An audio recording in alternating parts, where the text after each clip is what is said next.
Ang taong ito ay isang henyo. Gumawa siya ng egg hatching device mula sa plastic tub at fan guard. Hindi lamang ito simple at mura, ang rate ng tagumpay sa pagpisa ay napaka-stable din at mahusay. Naglagay muna siya ng layer ng rice husk sa isang plastic pot bilang insulating material at naglagay ng tasa ng tubig sa gitna ng balat ng palay. Ikalat ang mga itlog ng pantay-pantay sa ibabaw ng balat ng palay at markahan ang bawat itlog ng marker.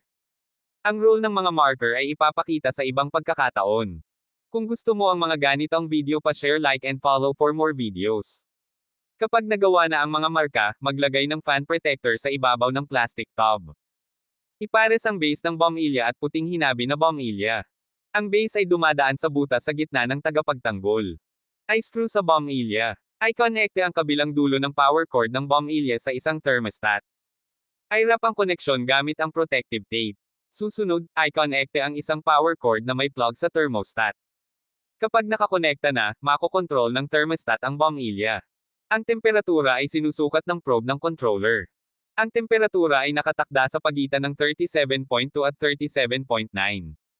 Sa ibaba ng temperatura, automatikong babukas ang bulb. Sa itaas ng temperatura, automatiko itong na-off. Kapag naitakda na, ang mga itlog ay maaaring takpan ng isang piraso ng tela upang panatilihing mainit ang mga ito.